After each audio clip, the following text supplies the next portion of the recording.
and welcome to the week 5, which is actually Unit 6 studying. So the content is on Unit 6, and this is our Group 3 of 2023 first semester. This is the Tuesday group that I teach. We are going to engage a discussion on Unit 6. It would definitely be just a part 1 because the Unit 6 is very big in terms of content. So we'll present the first part and then hopefully continue and conclude with the second part. We want you all to be minded that IA is in week 8. The week we are in now is week 6. So remember that the whole week ends by Friday. We'll be done with week 6. Then there will be week 7, and then week 8 will be the IA week. The specific day or time we'll receive from investor. So it was just a reminder. It's already there on your course outline, and we discussed this extensively. Right, now on your screen you see the title for the unit. I have shared my discussion with Group 1 that I teach. This is my Group 3, and then I'll have a session with Group 6 also. So I try to tell you and share the recording with you so you have a reference point on the content that I have engaged with you. Now, Unit 6, deduction versus induction. My details are there. I always forget this. The name is Dr. Nancy Miles for JMP, a senior lecturer in Philosophy and Classics Department, School of Arts, College of Humanities, University of Ghana. That email is there for you. Okay. One of you may want to read quickly the outline.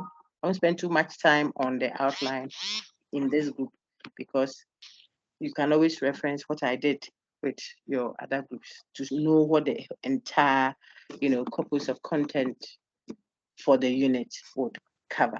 Okay, so I'll just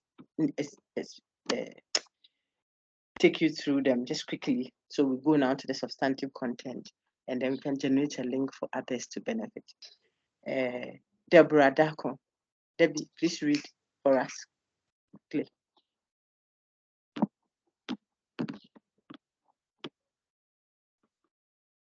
Deborah Dako, please read for us. Constructing deductive argument, particular and general statements, reference class and attribute class, types of generalizations, vessel generalizations as disguised conditionals, deductive arguments and inductive arguments. Outline continuation. Yes. 4 valid syllogistic patterns. Understanding syllogisms. Understanding negation. Modus tenens. Affirming interaction with the antecedents. Number 2, modus tenens. Into brackets, negating the consequence. Number 3, disjunctive syllogism. Number 4, hypothetical syllogism. All right. Formal fallacies. Fallacies of affirming the consequence. Fallacy of negating the antecedent. False hypothetical valid argument and sound argument. Well done. Deduction versus induction. Yes, please. So thank you so much, my dear. So what Madam read, our lady read, it just gives us a fair idea of the heavy duty unit that we are going to engage. It is not one of the linguistic units, just the language thing we're doing, ambiguity, equivocation, declarative, those things we've been doing since we started. Okay, they are a little bit more accessible. So you were looking at whether it's a factual or value, is a dispute, verbal or substantive. Those ones we've been doing so far. Topic 1, unit 1, 2, 3, and 5, where, if you ask me, relatively more accessible. We have now lodged into the evaluation, or if you like, the analysis bit of the critical thinking tutelage we are offering to you. Okay, the skill of reasoning, the tools for reasoning, the ability to examine an argument, proffer grounds to support claims that we are making. This is the unit for that. So it is a bit more engaging than so far. This is where you can do tests for the validity of argumentation, the soundness of it, whether it's cogent or and stuff like that. And so I want you to have the right posturing. And I think I want to commend the class again. We have not disabled microphones. I just muted, and people are cooperating fine, so that you can benefit and be able to get your very much needed good pass. Okay. So what will we be looking at in the unit? Contrasting deductive and inductive argument, like Madam read. And in that discussion, that broad discussion in the unit, you have to take note of these particular issues. You have to know particular and general statements. You have to know the reference class and the attribute class of a statement to be able to tell whether it's particular or general. That's why it's a sub of that topic. You see that? Then you have to know types of generalizations.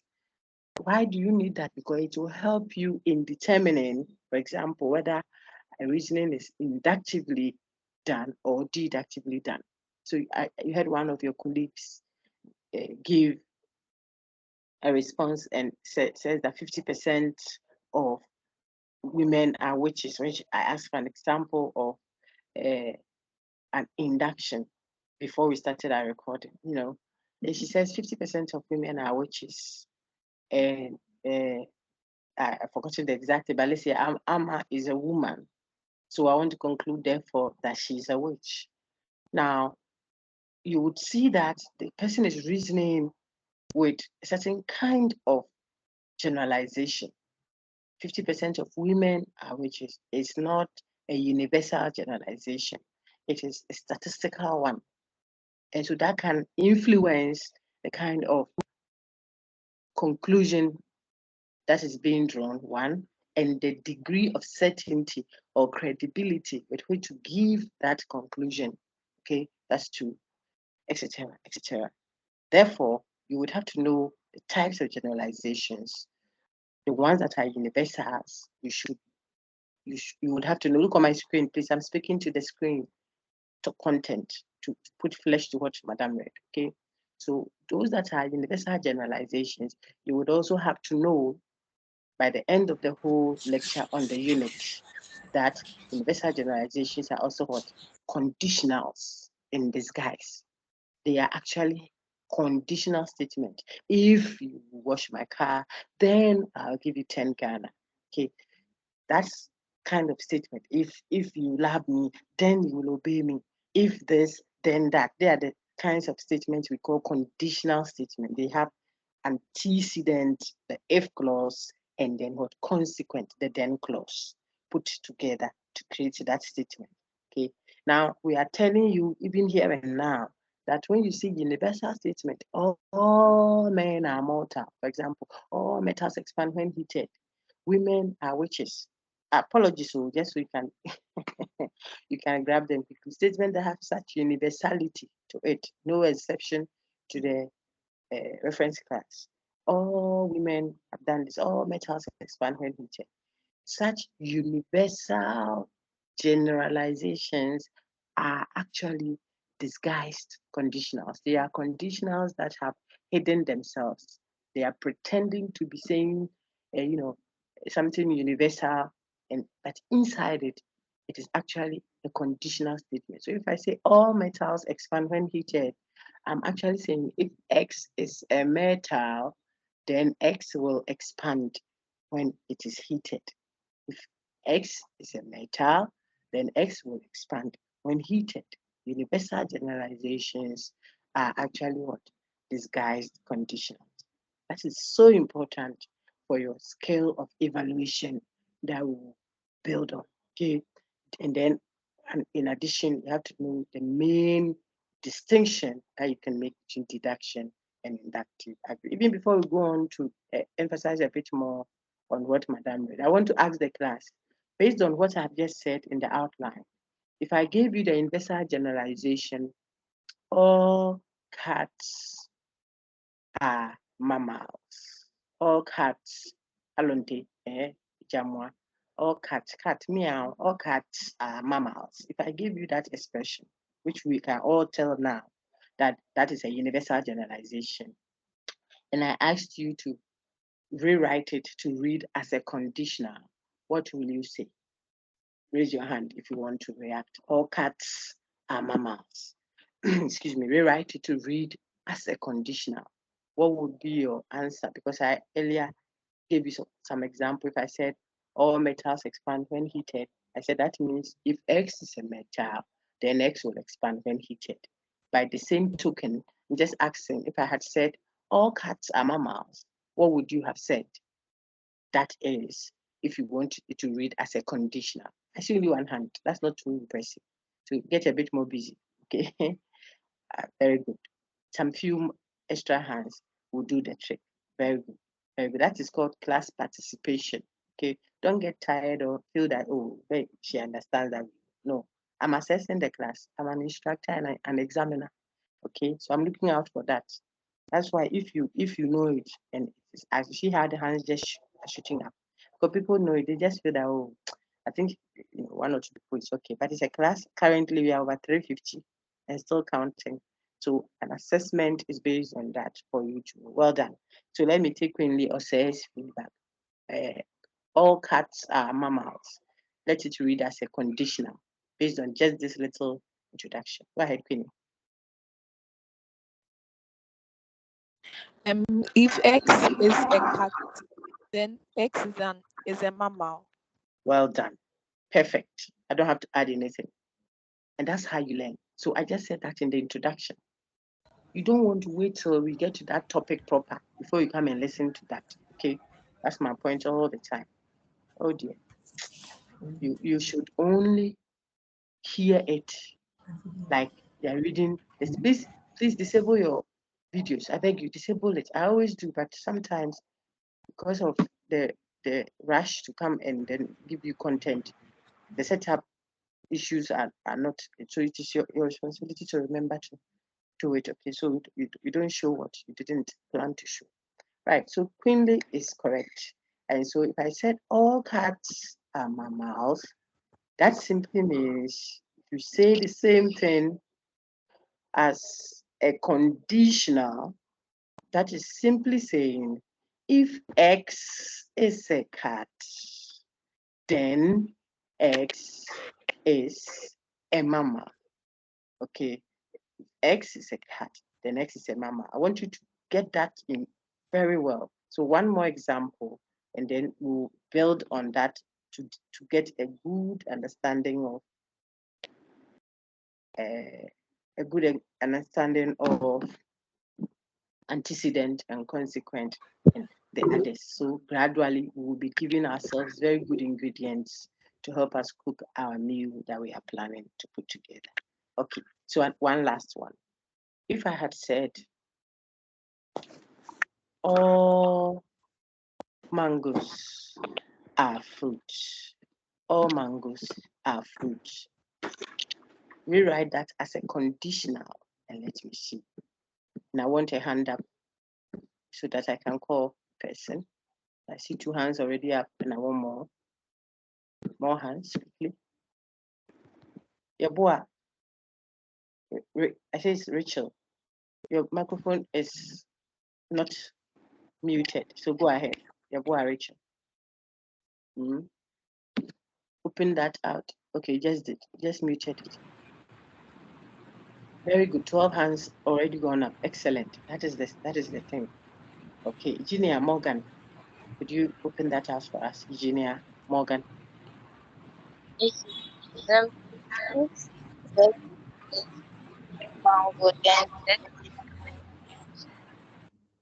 Okay, very good. Now, That's also correct. So you know how to, let me show you what you know right now. And we are still at outline. But you know that whenever we have a universal statement, that then means you have to know a universal statement. It is a statement that has the nature of a law, remember. All this have done that. When we did the empirical versus the normative, we saw law-like statements that have the nature of being like a law. Why? What is that nature? The law is no respecter of persons. The law doesn't exempt anyone. So an expression that has the nature of being like a law. Oh man, I've done so. All metals expand when heated. Whenever the clouds gather, it rains. Anytime that, okay, students cheat. If I say students cheat, that's a law-like statement. I'm saying all students cheat. Okay. Such expressions of the format that I've given are called generalizations. We'll look at the types of generalizations later. That one added to this will be too much for start. When we get to that slide, see, Precious Jeremiah, kindly mute your mic. It's not noisy, but you may speak without noise. Thank you very much. All right. So I'm saying that what you know now is that you know generalizations, at least of one type. Which type is that? The universal one.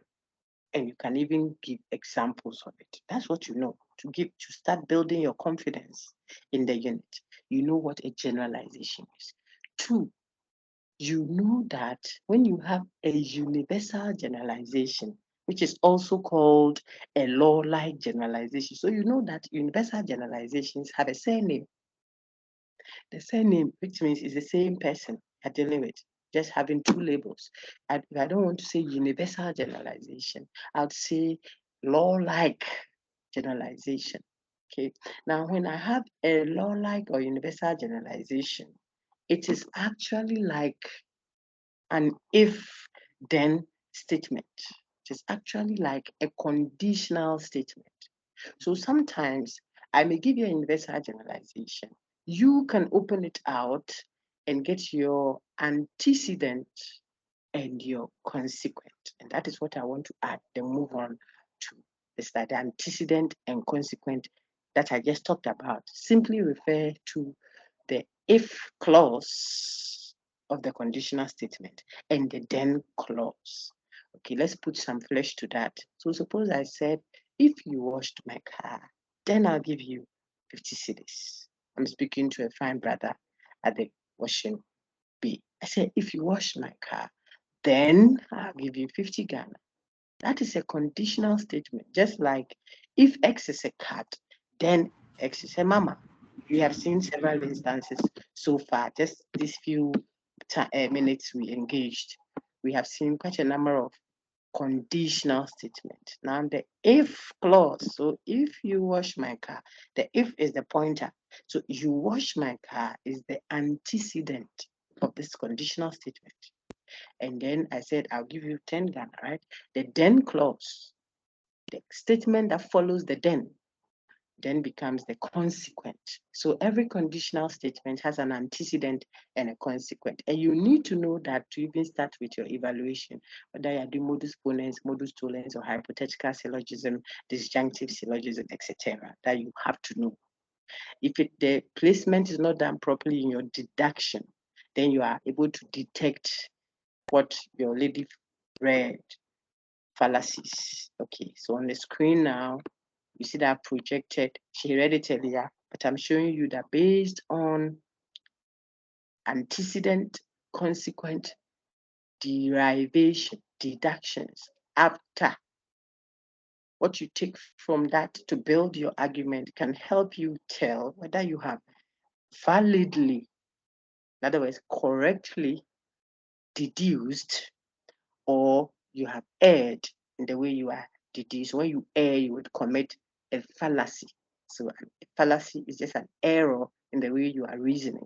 But in this unit 6, you see that the fallacies will be engaging at the formal fallacy. That simply means the fallacies, that's an error that arises as a result of disobeying the form, the pattern of what?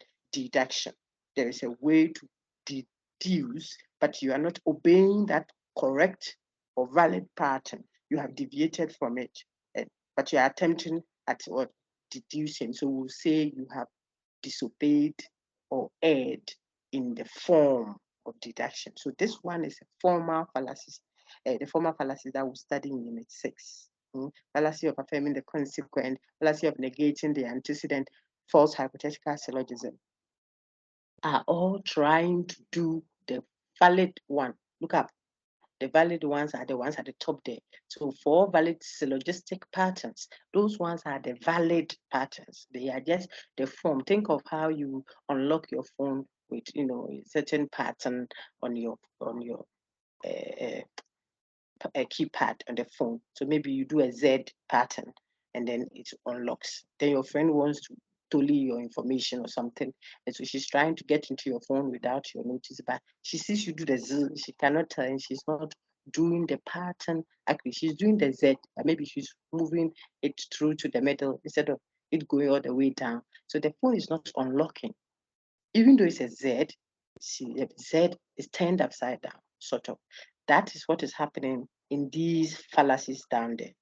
The correct pattern is done a certain way, but the person copying, trying to do those patterns is not doing it well, then it can generate the formal fallacies. So we will learn the correct versions, and then we will show you some patterns of deduction that tries to do the correct one, but does it incorrectly.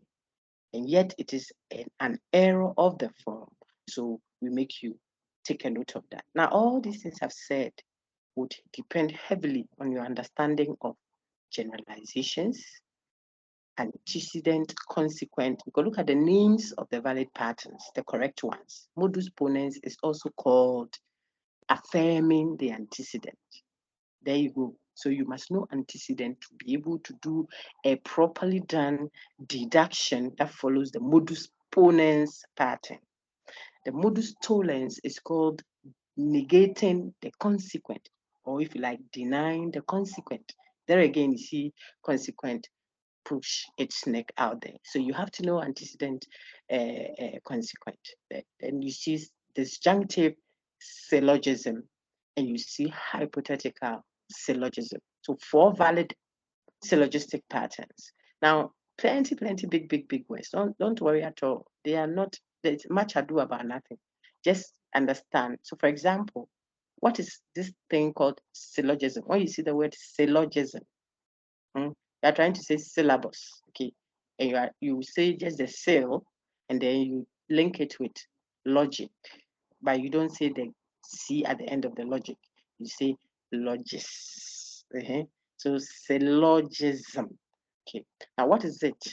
It is simply 2 premises leading to a single conclusion in a deductive argument. That's all. When you have 2 premises leading to what? One conclusion. In other words, there will be 3 steps. Premise 1, premise 2, conclusion. That pattern, so an argument that has 2 premises and a conclusion. Take note, the argument is a deductive one. Then we'll say related in a certain way. That's the point. Then we'll say you have a syllogism, finito. And so for that one, mind you and take note now that modus ponens, modus tollens, disjunctive syllogism, and hypothetical syllogism are all syllogisms. It just turns out that the 2 of them already come with the name syllogism to make your work easier. But ponens and tollens are all syllogistic. I didn't have to tell you that because look at the name. 4 valid syllogistic patterns, but maybe someone didn't make a note of it or didn't give good attention to it. So it's a good time to tell you that all 4 of them are what? Syllogisms, and that will help you. Okay, Francis, do the needful before I disable your mic. Excuse me. Okay, do the needful quickly. Okay, Francis. Sometimes I suspect it wasn't intentional, so I don't want to disable microphones like that. But you see how quiet their background is. So I have disabled your mic. Don't worry yourself, okay? Just chill and listen. So with that background, we are good to go into the substantive content. Let me see if there is any question. I see 5 hands up. I think it was in reaction to the earlier query. But if it is to ask a question, then I'm glad to address them all. So I'll lower all hands. And then if yours is still a question that you want to ask, then you raise it again and I will pick that question before we move on. So all hands lowered now. If you wanted to ask a question, please raise it now. Very good. So we can move on. Back to my slide. So what should you know now substantively? You know the form of what we are going to do.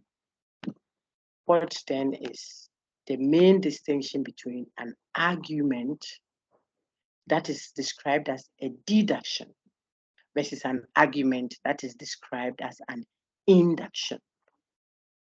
Remember what we said about an argument, okay? Recall argument, I've projected that here, though I shouldn't, because then we will be marking time, but it helps to just remind the student a little, and then now he or she is referenced or sent to Unit 3. Go and do a quick revision of the types of discourse that we had: narrative, instruction, polemical rhetoric, and then finally we said argument, the 4 of them. And we said argument is that passage that contains a single conclusion that is presented as a logical consequence of reasons. That sounds a bit technical for someone. So it's simply what? Argument is what? Presenting evidence to support or to justify a claim being made, giving premises as grounds for what? A conclusion drawn. That means whenever you have an argument, there will be only one single conclusion ultimately. That is what you want to say. Then you would offer reasons to support what you want to say. So for example, before we even talk about deduction or induction, look on my screen again to get yourself reminded. Forget whether it's inductive or deductive. But we see all students write exams. Amma is a student, so she writes exams. All students write exams. Amma is a student, so she writes exams. And I projected that a bit boldly so you can see it. Someone tell me what the conclusion of this statement is. Maybe Lagbenya, is it to ask a question?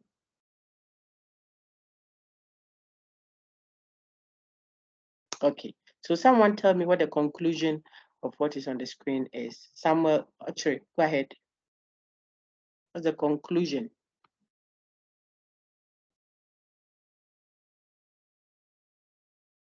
Oh dear. Samuel, are you coming? Is it a network? Good, go ahead. Yes, doctor. Yes, sir. So Amma writes exams. Very good.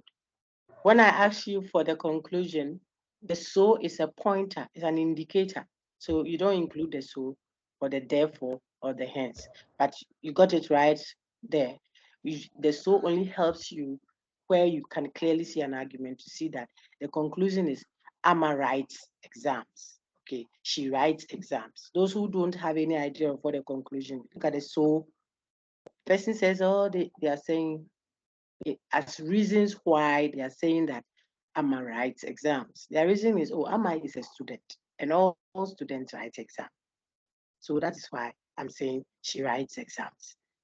Okay. What I want to say is this conclusion, so she writes exams. And my reasons, my evidence, there comes the technical way, my premises, okay, for saying that is that all students write exams. That's premise 1. Premise 2, Amma is a student, and therefore I concluded she writes exams.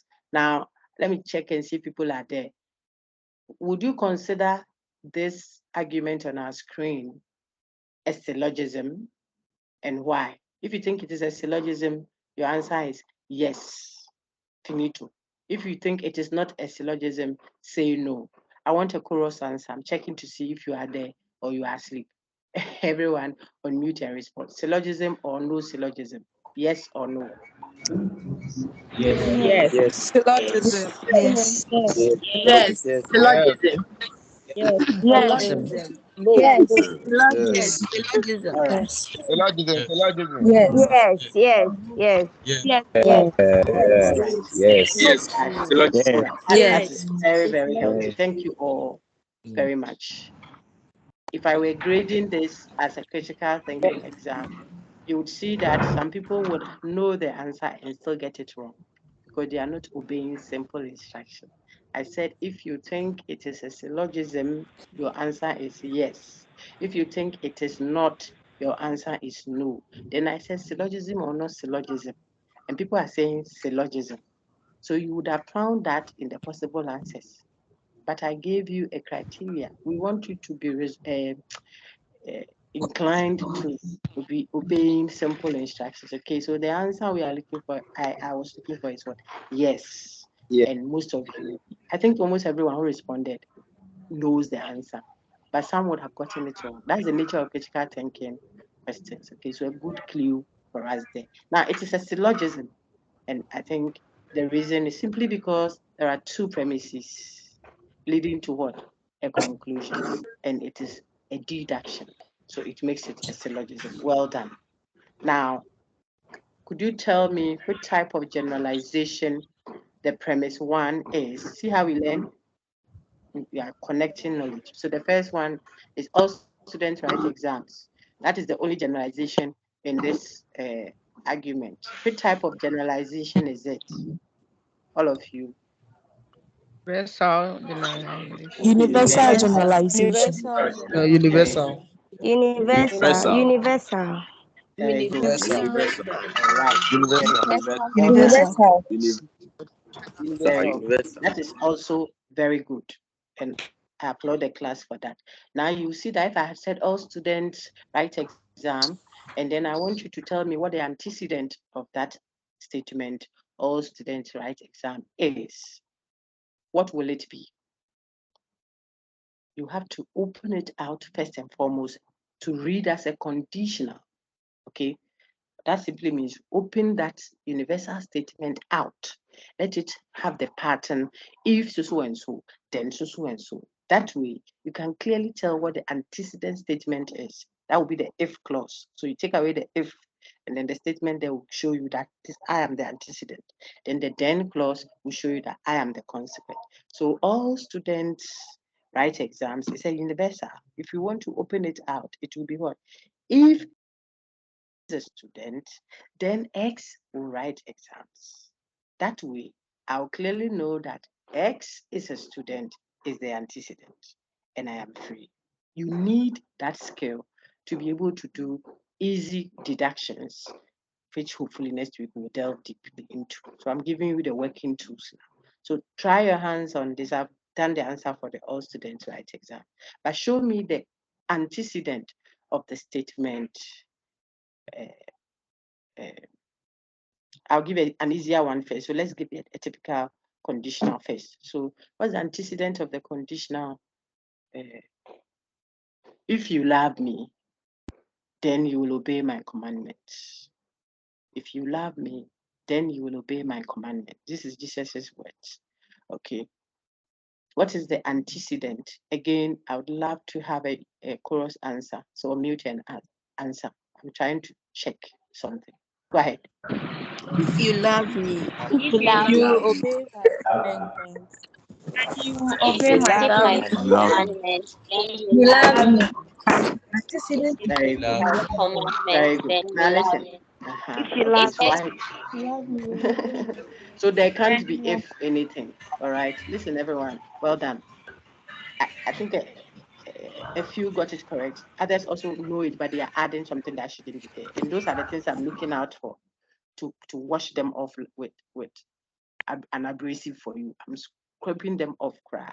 So I said, if you love me, then you will obey my commandments. That was the expression. And I'm asking you to tell me what the antecedent is. So the antecedent will be the if clause. So we will take off the if, because the if only points us to the statement. There must be a statement that can be true or false after that. If you say, if you love me, I can't say true or false to if you love me, but I can say true or false to you love me. Okay, you love me can be either true or false.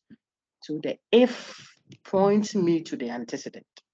And so the expression, if you love me, then you will obey my commandments, has an antecedent that you love me. The consequence is you will obey my commandments. One more.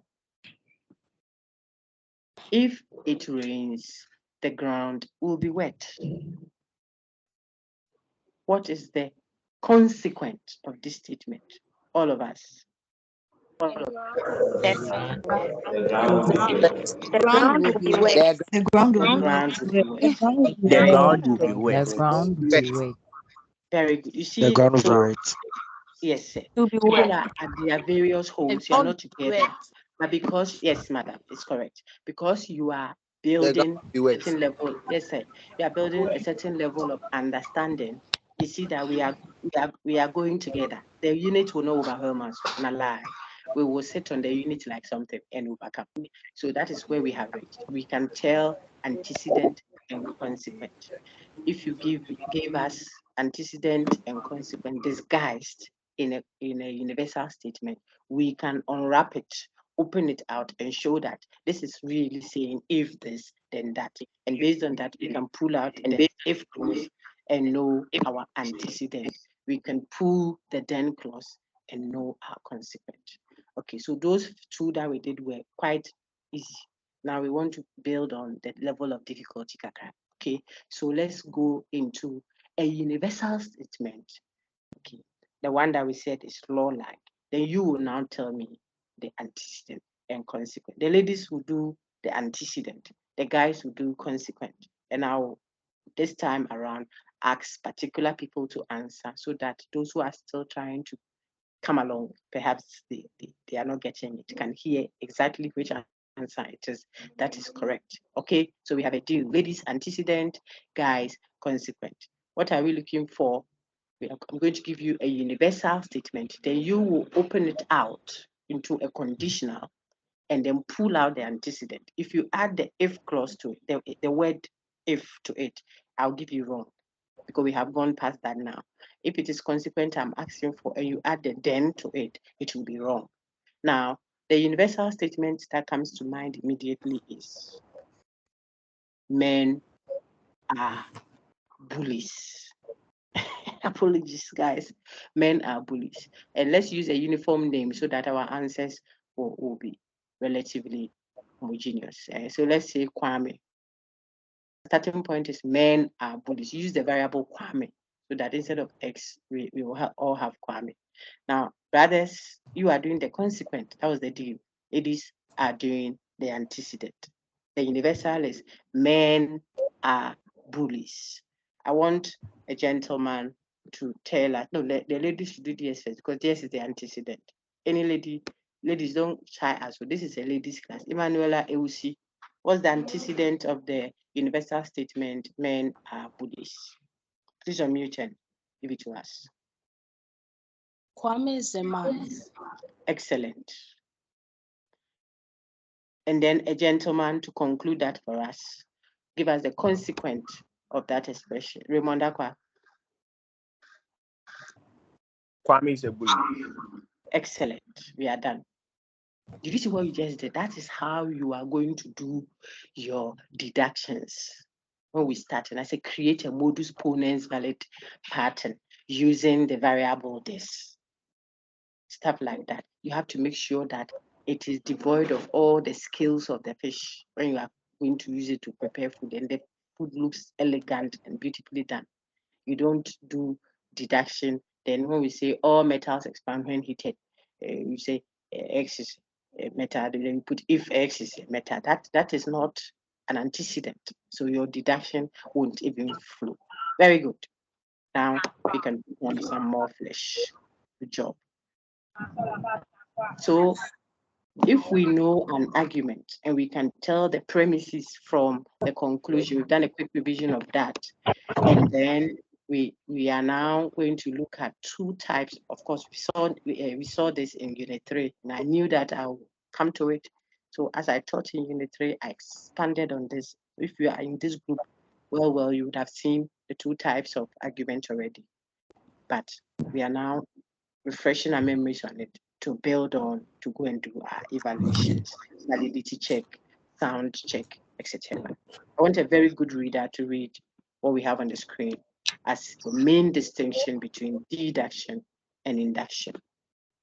A very good reader. So let me take, oh dear, Ponsa, yes, Anita. No, go ahead. Ponsa, Anita. Versus induction. These terms describe two types of arguments. Thus, two ways of reasoning, two ways of supporting a claim with evidence or evidences. Deductive argument. In a valid deduction, if the premises are true, then the conclusion is also necessarily true already. Inductive argument.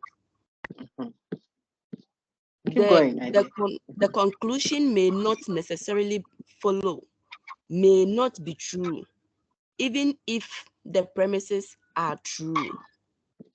Very good. That was beautifully read. I think you'll read for us for a while. Okay. Thank you. Then I told you, then I told you to recall premises and conclusion. So what Madam just read is this. Anita says, when you are presenting evidence to support your conclusion, that is what it means to be arguing. Arguing technically for the critical thinker means what? Giving reasons, presenting premises. Look down there for the word, to support a certain claim you are making. So you can do that in two ways. In one of the ways, as soon as you give us the evidence, the premises already contain the conclusion you have drawn. And so if I accept the premises as true, it makes a demand on me to necessarily, see the red on your screen? There's a reason for the color codes and the shading and what have you, even the paragraphing are all made to make learning easier. They are power pointers. So look at the emphasis on the necessarily. See, we are saying that in one instance, when you try to support your conclusion with evidence, the relationship between the evidence and the conclusion you have proffered is this. As soon as we accept the evidence, the premises you have given, and so going forward, I won't say evidence again. Now you understand premises. I'll use the technical term for easy reference because that is what possibly you may see when we are engaging you. And so then you don't struggle too much to understand that premise means the reasons of it, the evidence given. Okay. I'm saying that in one of the instances, as soon as you give the premises, it already, if I accept that premise to be true, it will already mean that I have accepted the conclusion. Someone will say, why? Then the reason is because the evidence already contains the conclusion. For example, if I told you, so I go back to the example that we worked with right now, that, and I like very simple, straight to the point example so that you get a concept. Afterwards, we can have so many fun instances around. Okay, back to this our example that I projected on the screen boldly. I'm showing you something about it to explain deduction or deductive argument. If I told you all students write exams, that's the first premise, and I added the information to it that Amma is a student, doesn't it necessarily then mean that then Amma writes exams? That is, take note, if I told you that all students write exams and that statement, all students write exams, were true, if the emphasis is on the capital IF. If it were true that all students write exams, and it was also true that Amma is a student, then it will have to necessarily be true that she writes exams. Because I said all students write exams. All students. We know something about all students. What do we know? We know that they write exams. Oh, but madam, sometimes some students don't write exams. Some just do a defense or something. Yes, that is possible. But if it's a condition, if it were true that all students write exams, and if it were also true that Amma is a student, say, oh dog, Amma, yeah, she's a cook. She's not a student. Say yes. But if it were true that, there we go, okay? So if the conditions, that's why we are saying, if it were true that all students write exams, and it were also true that Amma is a student, those are the premises. If these two premises were to be true, if we granted it, we took it for granted. People get confused with this a lot. You see how many times I've emphasized that. You say, oh, but it's not deductive, because after all, it's not true that we are not talking about what is actually true. We are saying, granted that it were true that the premises are true. Saying no cresa ke asumwa anokwale ni akeshineke ko okola ake anokwale ye fande or no kwara. If we took it to be true, what are we taking to be true? The premises. Would it necessarily mean that the conclusion too will be true? If yes, then the argument we are dealing with is a deductive one. Look at the black up here. Deduction. You took the conclusion from the premises. You deduced it, deduction. You took the orange seed from the orange. You didn't force it from it. You just took it. It is part of it. So the baby is in the mommy's tummy. Mommy is pregnant. Baby is inside. The conclusion of a deductive argument is like this. Look at my screen. That is the relationship, the way a pregnant woman has her baby in the tummy. The pregnant woman, the whole mother with the baby inside, is the premise. So the mother is the premise of a deductive argument. Think of it that way. If you ask the mommy into your room, that is, if you accept the premises as true, she will come with the baby or tomb. The conclusion will come with it. That is why it will not be possible then to accept the premises of a valid deductive argument as true. And then you don't want to accept the conclusion that comes with it. The mother can say, oh, come in, madam, come in, pregnant woman, fully pregnant. Come in. She comes and say, oh, why are you coming with the baby? The woman is pregnant. Ask her to come in. She's the premise. If she enters, she will come with a conclusion, like her shadow. That's the connection. And so there is a necessary connection. See, that's what Madame read. The connection is a necessary one. It's not like a small boy, 5 years or something, that mommy came holding his hand.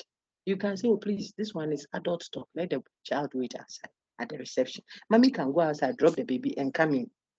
There will be no issue because it's not a necessary one. That is the relationship between the evidence and conclusion of an inductive argument, where the baby can be left out and there will be no problem.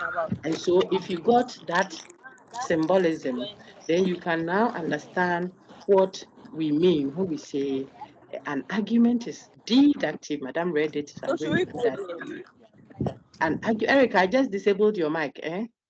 Please comport yourselves. For Godfred, yours is not noisy, but please mute it because you could talk unawares, okay? And I'm introducing a deep concept. You joke around it, you're in trouble for the course because unit 6, 7 will appear heavily both in your interim assessment, the 30%, and in your final exam, the 50%. Unit 6 and 7 are common set. They will appear in IA and in final exam. Take note, it's not a joke matter and it is not piecemeal, but it is not impossible for you to understand. They are concepts. So we just want you to have full attention, no playing around, okay? So sometimes it's not intentional, I could tell. Okay, so just keep it muted and hear everything, and then you'll do so fine. And I believe with prayer and effort, grace and experience will deliver and help you. All right, back to where we were. So I said, therefore, use the symbolism I gave you of what? A pregnant mother, and then another mother holding a child. Right. These two will show you an argument that is deductive, a valid deduction. If it's not validly done, then it won't have, it means you are not doing it well, and therefore it will not have the pregnant woman symbolism. Okay, so a deductive argument, think of it as its premises is a pregnant mother. And a pregnant mother already has the baby inside. The conclusion is the baby inside the mother. If you accept the mother into your room, that is, if you accept the premises as true, which premises are we talking about? The premises of a valid deductive argument. If you accept it as true, you have necessarily, look on my screen, I've projected something. You have already accepted the conclusion with it. So it is not possible for you to accept the premises as true. Which premises are these? A valid deductive argument. You can't accept its premises as true, and yet you want to reject the conclusion that comes with it as false. We will have a contradiction in red down there on your screen. There will be a tension in how you are speaking. It will be like you are saying a bachelor has beaten his wife, and we are confused because there's absurdity in the way you are speaking. When you accept the premises as true, which premises? The premises of a valid deduction. You accept it as true, and yet you don't want to accept the conclusion that comes with it. We will create a contradiction. That is the nature of that argument. And so the one argument you saw on the screen, all students write exams. Amma is a student, therefore she writes exams, has that feature.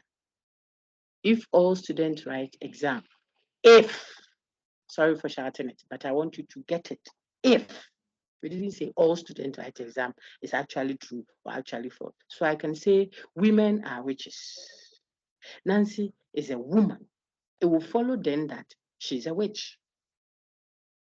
Deductively, it is called modus ponens. It's the first type. I've been giving examples on modus ponens. Someone will say, oh, but dog. But women, not all women are witches. Okay. Butterflies are tables.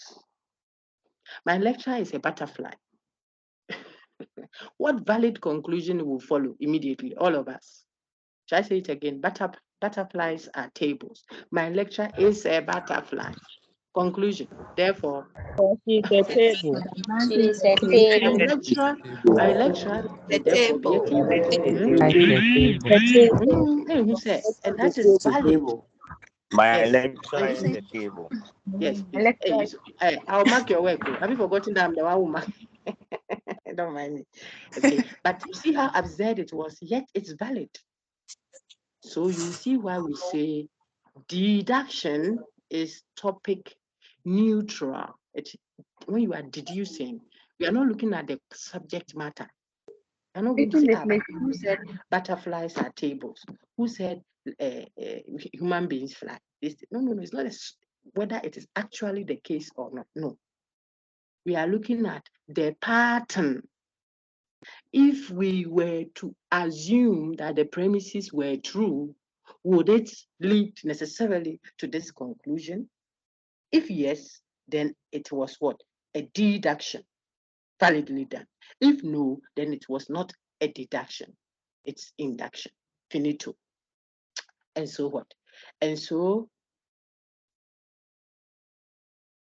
if you were asked to do a correct distinction between deduction and induction, that is what you say.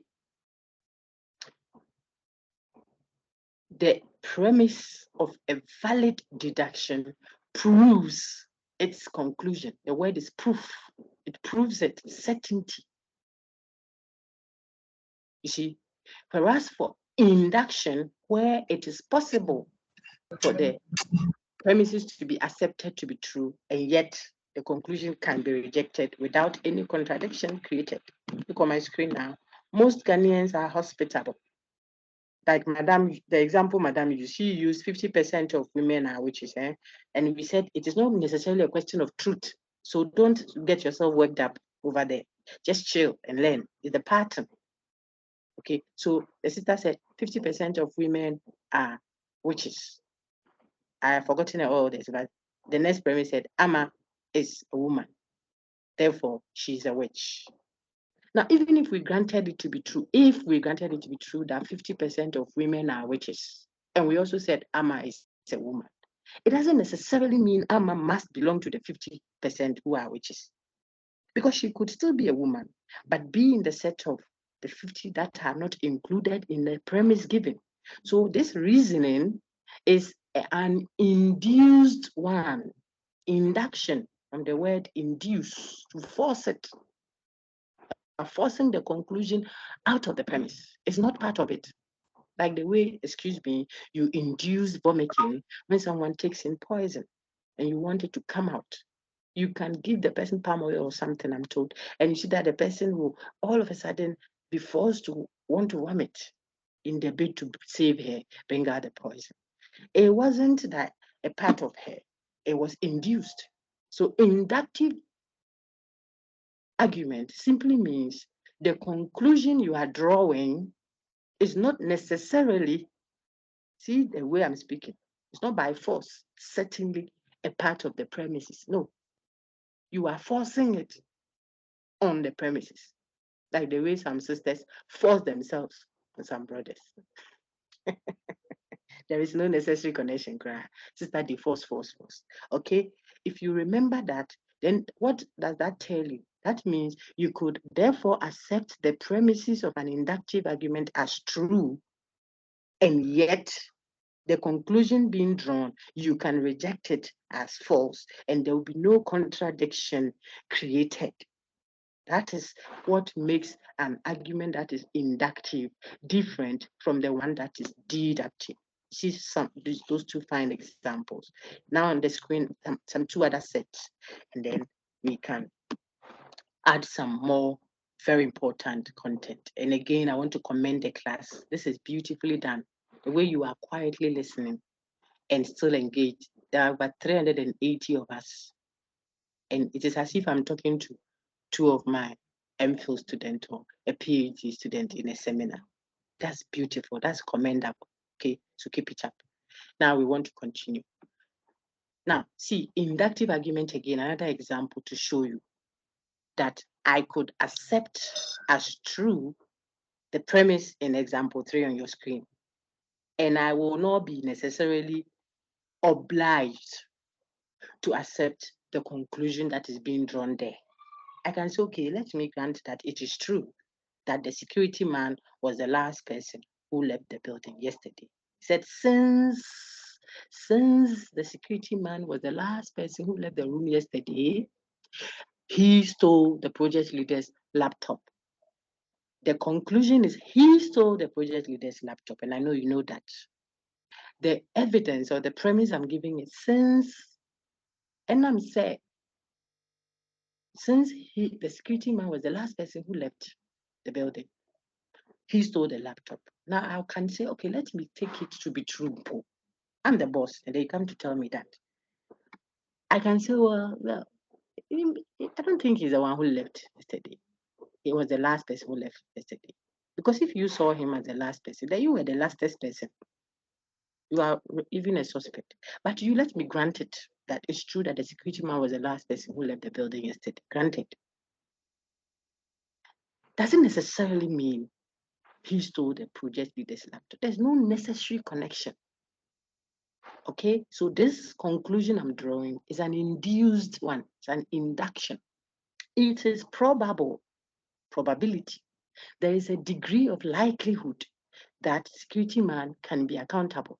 Yes, that's fine. But there is no certainty in the relationship. That's what we call, there's no necessary connection. There's no inferential, logical inferential or necessity between the two. All this big brofu simply means I can accept the premise that you have offered as true, which means I can take it to be true that the security man was the last person who left the building yesterday. Yes, okay, I take that to be true. Thank you for giving me that information. Well, but I am not obliged to say, therefore, from this, that therefore he stole the project leader's laptop. This conclusion you want to draw, it's not necessarily tied to it. That's why this is induced, inductive argument. Example 4 will now introduce another type of validity, or better still, valid deduction. You see that so far, the earlier examples we did, I told you they are called modus ponens. Because we will engage the valid patterns properly next week. I'm not going ahead. Otherwise, there'll be too much to learn at once. That's not a good way to learn. Look, the fufu in the plate and the bowl there, no matter how big it is, Zerubbabel says every mountain will become like a valley. So no two ways about it. People can eat all, but you have to take it a bite at a time. One blow with some soup, shake it a little, swallow, kakra, kakra, kakra. The whole thing will enter. Not that because you can eat it, you pick one big blow and you are swallowing, you will choke. It won't go. So we take it a little at a time. A good way of learning, a little at a time. The one that I have to point you to this thing, take note, chuck it here. You will need it. So some will lay in the corner there, bite a little, put it there, a sauce sketch for the next 3 or 4 blows. The next 3 or 4 blows, and then you continue. Before you know it, you have leveled everything, and the soup too is crying on top as you drink it. That is how you learn. So far, before we wrap up, you will see, I'll show you how much you have covered within a short time, even on our outline. Then you clearly know which areas you are now supposed to, polish up and fill in that gap. Okay, so for deductive argument, the second example on your screen, which is deductive. Angelina Agana, I just disabled your mic just to help you. Okay, so we continue. I said, all mangoes are fruit. This is the starting point of the person's argument. I'm using example 4 now. So I've projected only that, which is also deductive. Look at the starting point. All mangoes are fruits. The next premise says, my pen is not a fruit. All mangoes are inside the set of fruit. That was the starting point. All mangoes inside the set of fruit. So those of you who are mass phobia, don't stress yourself much. Remember the Venn diagram. The circle is inside the square or the rectangle. Okay, so there's a rectangle, which is the big set, the universal set. Inside it is the circle. Now the circle which is inside the square or the rectangle, the circle is the one we are labeling as what? All mangoes, the set of mangoes are inside the big set of what? Fruit. That is what the universal statement says. When you symbolize it, that is what it means. All mangoes are fruit means mangoes are inside the big mother set of what? Fruits. All mangoes are fruit.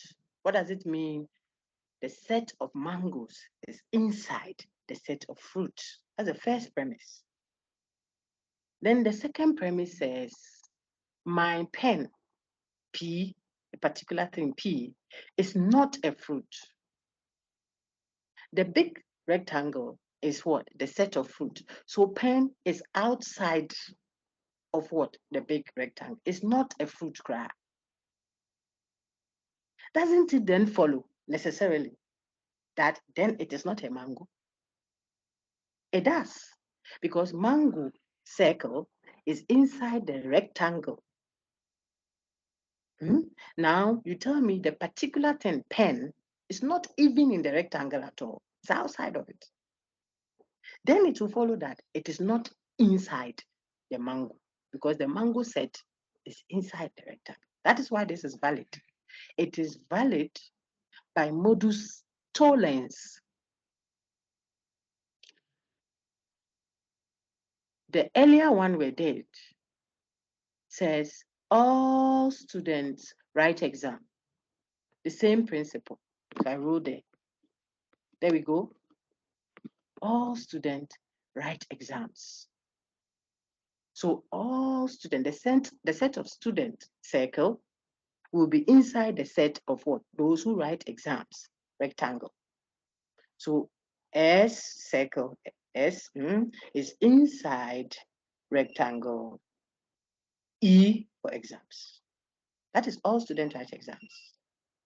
Then you want to plot the second premise. It says Amma is a student. So you are going to put in a particular A, Amma.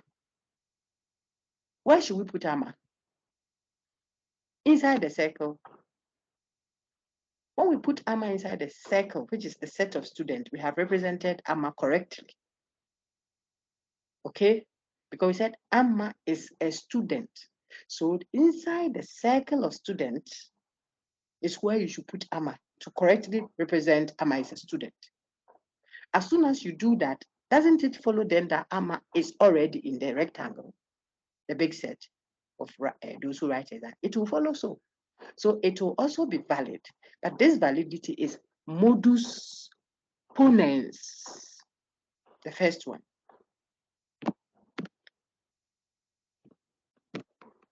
The second one that we looked at is modus tollens. So now what's the difference in the two before we now top up with hypothetical syllogism and disjunctive syllogism? We'll see it subsequently. I just showed you that here is another instance of a deduction.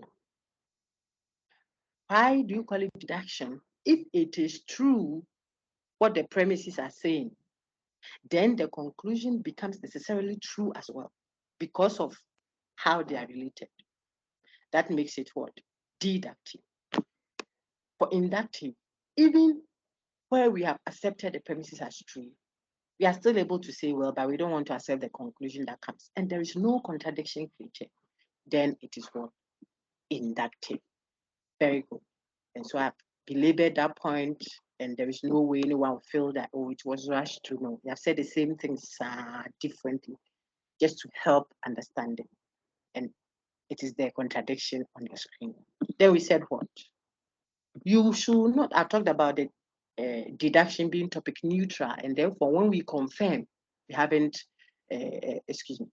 deduction being topic neutral.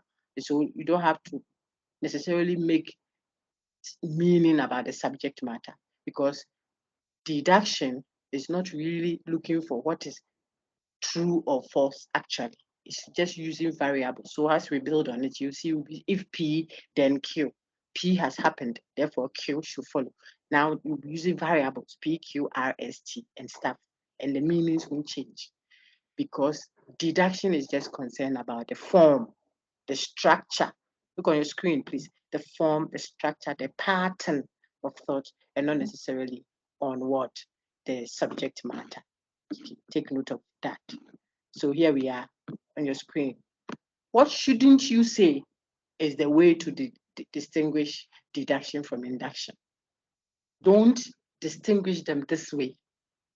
It will be a wrong one. What is that? Where you say that a deduction will move from general premises to a particular conclusion, whilst induction will move from premises to a general conclusion. We say don't use general to particular and particular to general to distinguish a deductive argument from an inductive argument, because it will not be correct.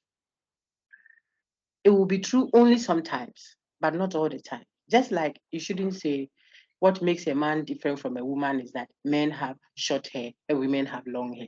It is not a clear way of distinguishing the two. Simple. Tell us what clearly, unambiguously distinguishes the two. Okay, so the correct one is what we have told you. You say that for a deduction, as soon as you accept the premises as true, I mean the deduction here should be a valid one. Okay, that's obvious. For a valid deduction, if the premises are accepted as true, it will require necessarily that the conclusion must also be true. Else you create a contradiction. That's deduction. For induction, it is possible for the premises to be accepted to be true and yet conclusion denied. Then no conclusion, no contradiction will be created. This is the correct contrast that will pull all deduction to one side and leave induction at another side. I want you to know that you can have a deduction that moves from particular to particular. There's no general statement inside, and it is still deduction. So I said that today. Your group one people try and play all the groups I teach you, so you can I don't know how to say, you add examples and ideas and what have you, and enrich yourself. I said Kofi is taller than Kwame, and Kwame is taller than Kojo. Two premises. The first one says Kofi is taller than Kwame. That's the first premise. Then the second premise says Kwame too is taller than Kojo. Does it then follow that Kofi is taller than Kojo? That's the obvious conclusion. That is derived necessarily from the premises given. If I came to tell you, my first son, Kwame, is taller than his brother. Excuse me, I started with Kofi, right? So my first son, Kofi, is taller than Kwame. And Kwame too is taller than Kojo. Then it has to mean by force that Kofi, the starting one, is taller than Kwame. And it is not magic. It's not a prophetic declaration or seeing into the realms or anything. Nothing, my brother. It is in the language. You told me that Kofi is taller than Kwame. Then you added extra information that Kwame too is taller than Kojo. If these two are true, then it must also be true that then Kofi is taller than Kojo. The point then is, this is a typical example of a deduction that doesn't even move from, there's no general statement in it. You know, generalizations. There is no generalization anywhere, and yet it is deduction. If we go by the criterion that has been falsely put into certain textbooks, saying that deduction moves from general premises to particular conclusion, whilst induction moves from particular to general, then in this our example, this is a very typically deductive pattern I showed you, will not be captured. There are instances too where you are moving from a general premise to a particular conclusion, and yet the reasoning is inductive. Like my example that I've given you here. Okay, that says most Ghanaians are hospitable. My mother is a Ghanaian, therefore she's hospitable. Most Ghanaians are hospitable. It's a generalization. Can I It is only that it is not a universal generalization, but it is a generalization. Which one is that? It is a statistical generalization. So those who read ahead will now see that we now know a second type of what? Generalization. The first one, I mean, I've disabled your mic to help you, okay? The first type of generalization we learned in this our discussion was what? Universal generalization. And we have just topped up with the second type, statistical generalization. What is the difference between the universal and the statistical one? Because we know the universal already very well, we can even expand it into antecedent and consequent and all that. A little addition will fill in the gap for us on how to understand what statistical one. Look at the statistical generalization. Most Ghanaians are hospitable. 60 out of 10 men are bullies. 40% of Ghanaians like pineapple. They are all talking about a reference class. There we go to the next very important discussion. See, they all have, so on your screen now, when we have generalizations, we are looking at expressions. Look at the one down there, men are bullies, which you are familiar with now. A reference class, an expression that has a reference class that is infinite. I'm explaining what a general statement is, and I believe you have looked at the slides already. So now we help you understand it. We don't come to tell you what is in the slide. Then there's no need putting it there years and never years, weeks before you come into this university. We put them there for you on the course site so you can engage it before you come. But discussion during the lecture time like this is to throw light on it. So you saw that all these things are there. What does that mean? When I say men are bullies, the subject is men. The predicate is what? Are bullies. That is when I'm doing English. I'll talk subject and predicate. That man is a bully. The subject is that man. The predicate is a bully. Kofi is a boy. The subject is Kofi. The predicate is a boy. Where we have such countable and finite subject, Kofi, that man. The girl sitting there is sick. The girl. These are particular subjects we have in mind. Now I'm going to stop using the English word subject and introduce to you the logic reference. The logic term is called what? The reference class. So the subject that you know in English, the logician will call it the reference class of a statement. Then what you know to be predicate, I'll use the term, the attribute class. Look up on your screen, you see the highlighted yellow, okay? Reference class and attribute class. Reference class simply means what are you referring to in your statement? I'm referring to that man. So that is the reference. Then what are you attributing to that man? That is your predicate. What are you adding to that man? I am saying something. What are you saying about that man? That's the attribute class. Okay, so every statement has a reference class and an attribute class. Just think of it as subject and predicate. But don't say subject and predicate because of something else ahead. Just listen and move on. So the logician has reference class and attribute class. And where the reference class is finite, finite means you can finish counting. It is described as a particular statement. Okay. However, sometimes the reference class is not finite. Men are this. Women have done that. Metals expand when heated. Ghanaians are this. Muslims have done that. Christians have done. You see, the ones that we have seen so far. General reference class. So the examples we've been working with, students cheat, politicians are corrupt, statements that are generalizations. What makes them generalizations from the word general, okay? What makes them that? They are infinite or uncountable reference class. What does that mean? When you say men are bullies, you are talking about men dead and gone 100 million years ago if they were. Those that are currently alive, those that shall be born and die, and born and die. We're talking about infinity. You're speaking like God. There's no humility in you. Eternity past, eternity present, eternity future. That's what you are doing. You, how many men have you met that you are talking talking about? Men are not reliable. Women are like this. Politicians have done that. As for girls, they have done this. Fancies are this. It is infinite, not specific. Infinity. You don't finish counting the reference, what you are referring to. We can't even test whether what you are attributing to them applies or not, because you don't have all of them at once.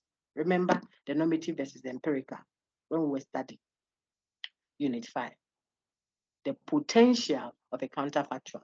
Then, if you remember, we said there's always the potential of discovering a metal that will not expand when heated. Because if you say all metals expand when heated, I'm talking about metals of all times, all places, those discovered, those yet to be discovered, and that means infinity. That is why it is not a certainty, it is a confirmation. Okay. Now let's roll back to this place, the same principles at work. So when I say men are bullies, the reference class in this our example is general. And the explanation is what you will never finish counting potential. There's always potential, another one to look out for. This type that makes no exceptions to the set. Keep looking on my screen respectfully. I teach with the screen to help you. So now you will see that I'm projecting the two types of generalizations. The universal one that you know very well now. You can give me 1,001 examples. Do not make any exemption to the set. In other words, a universal generalization is saying that the attribute class applies to every member in the reference class. So if I say men are bullies, I'm saying for a universal generalization like this one, I'm saying for every man you will meet, he will be a bully, no exception. If X is a man, then X is a bully. You see, we are back where we started. I'm just showing you what you have learned, the conditional. If you meet a man, they run away, you have met a bully. That is what it means. Nobody is left out. The set is infinite, uncountable, never ending. Yes. And what you are attributing to that set, you didn't leave any member in that potentially infinite set. You said it is true about every member. That is the universal or law-like generalization. But you can have a safer way of speaking generally, where you are still talking generally, but your attribute is restricted to a subset. Finito. So I could say some men are bullies. Most Ghanaians are hospitable. 2 out of 10 metals will expand when heated. You see that I have exempted some members. If you are writing people's speeches for the public speeches, you are a good critical mind. You will incorporate such for safety. Don't go opening your mouth respectfully. Jaga. See, politicians have done this. You are in trouble. You let no one out. Every politician from DC to international will have issue with you. But you could say some politicians have done this. Most politicians have. And you will see that in case there's trouble coming, you say, I said some, brah. Why have you included yourself in the sum that I talked about? You can be the sum left.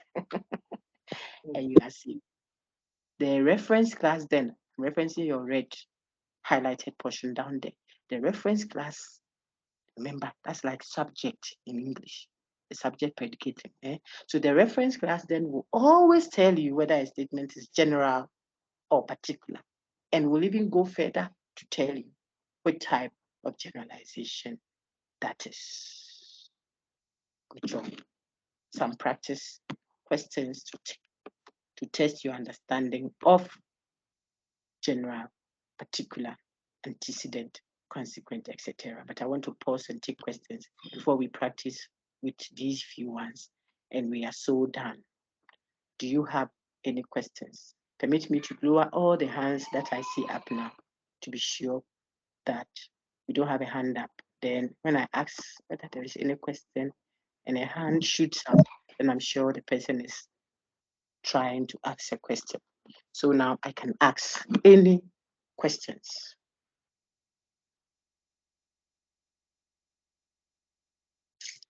Any questions? Okay, then I can now ask questions. Let's find out. Example 1. Someone to read it first and then tell us whether it is. We are practicing general versus particular, and then we can end.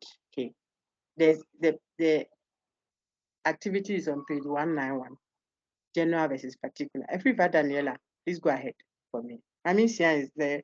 Shalom, Regina, or there. I'll take you. Let's take everybody, Daniela, quickly. Please read and tell us whether the example 1 you've read is a particular or general statement. Go ahead. I'm muted, my lady.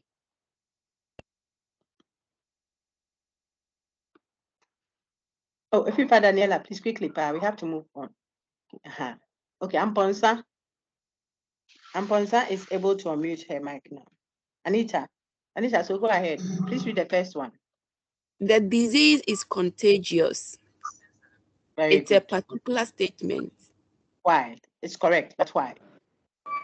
Because it doesn't include all diseases. It's talking about a particular disease. A particular disease. Very good. Because the reference class is countable, finite, specific. You can end it if you were counting. Correct. Well done. Amicia, please read the second one. Or better still, please read the second one. Is it general or particular? It's particular. Which one are you reading now? Please read it out. Okay, few Ghanaians are allergic to pineapples. Okay, It's what is the particular. reference class of this statement? Let's work it that way. What am I referring to? If I say few Ghanaians are allergic to pineapples. Few Ghanaians. Very good. So I'm referring to Ghanaians. And that is why it is general, but I have qualified the general set by saying that I'm not saying every Ghanaian, no, that would have been a universal generalization. You see, I said few Ghanaians, most Ghanaians, 2 out of 3 Ghanaians. But the set we are dealing with is what? The set of Ghanaians. That is not specific. That's not countable.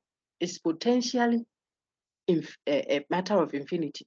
Ghanaians of all times, all places, born, dead and gone, living now, yet to die, our great grandchildren who will become Ghanaians if Christ doesn't come. They are all in this statement. So the set itself, the reference, what I'm referring to is what? Infinite. That's what makes it general. But it is the type that I have exempted some of its members. So this is a generalization. So Amicia, which type of generalization do you think this will be?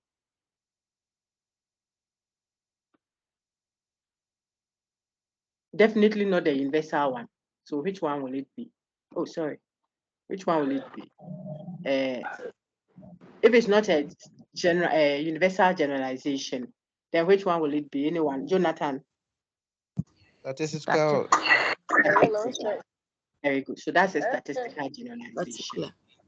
Very good. So example 1 is particular.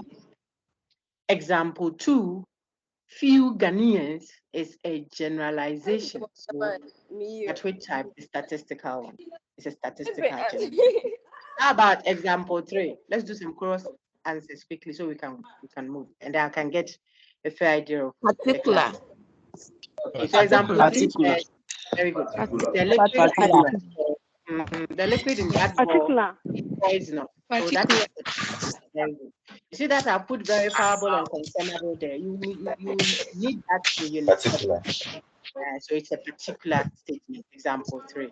Now example 4 says, green tables are scarce these days. This reference, no, it is not particular. Hold on. It is a generalization. It's general. It's general Yes, statement. yes, it is a universal generalization. So I'm happy that's why it's for practice. You should, as you do it, it becomes clearer to you. It's just like saying women have done this. Okay, women are part of humanity, but the way you are speaking is a generic sense of a general. Okay. Now, by example 5, all of us, Kofi is the new SRC president. What general or particular? Particular. Particular. Particular. Example 6.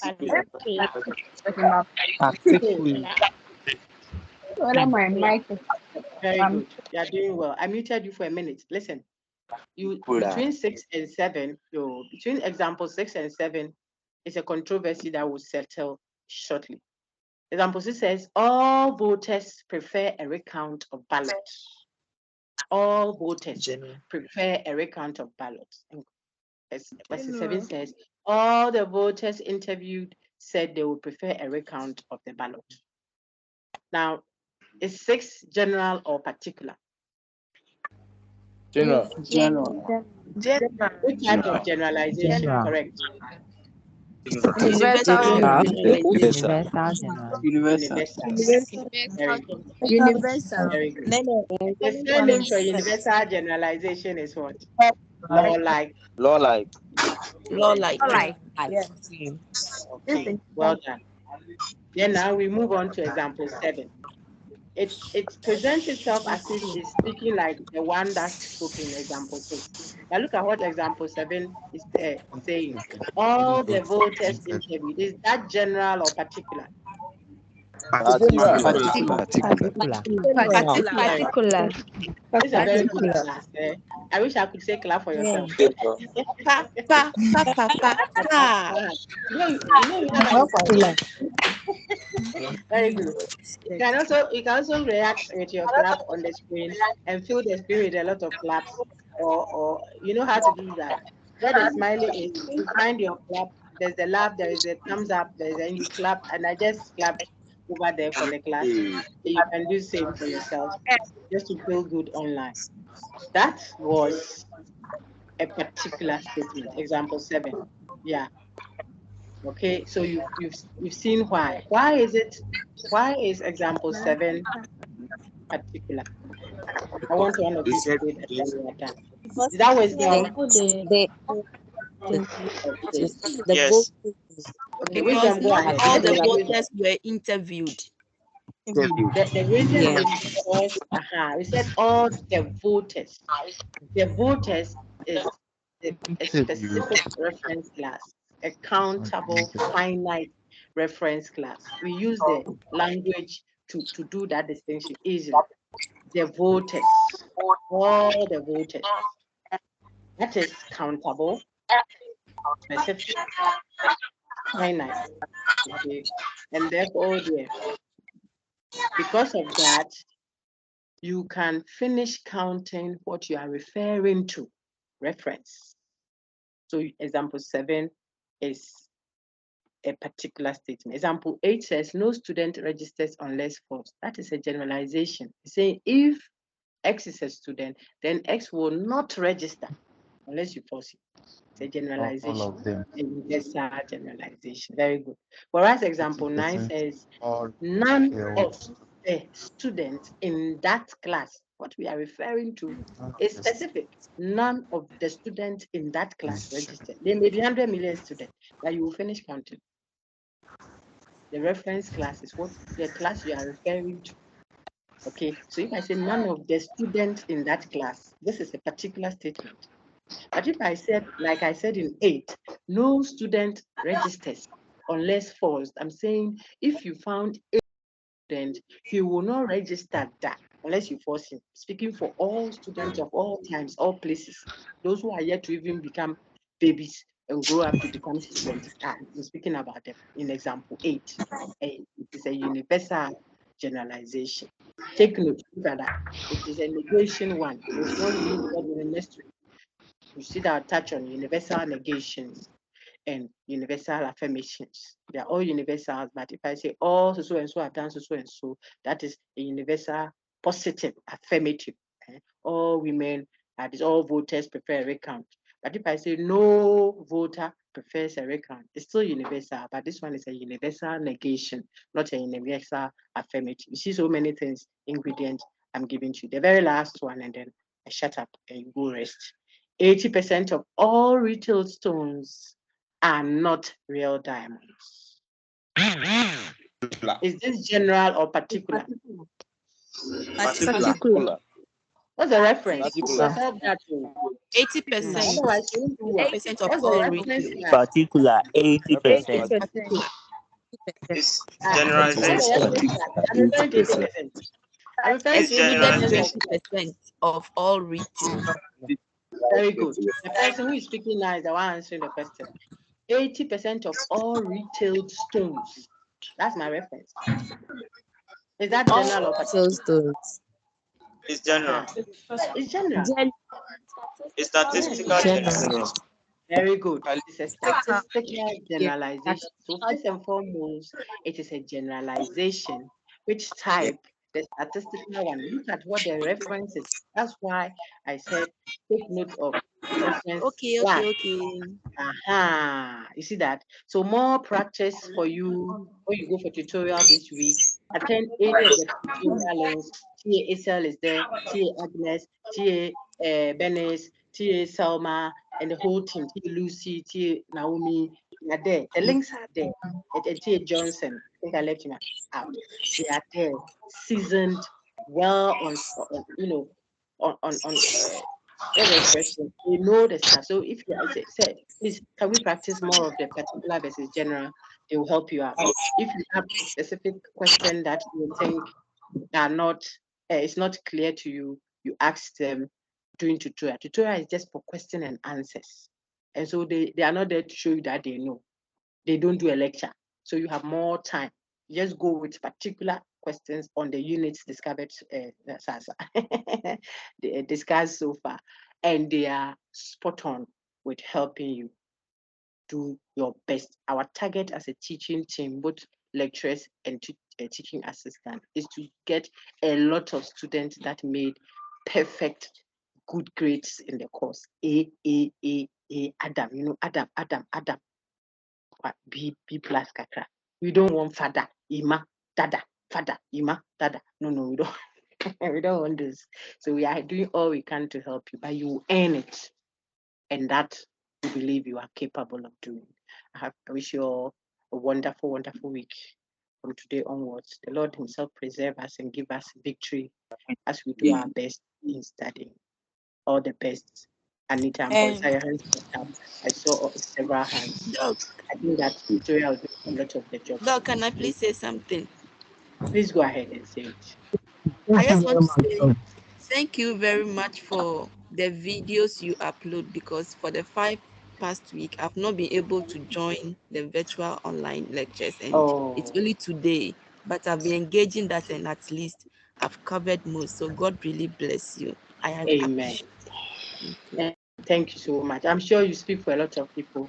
And I just want to add that as you do that, then you also pray for the team that is working hard to make your lives better for you.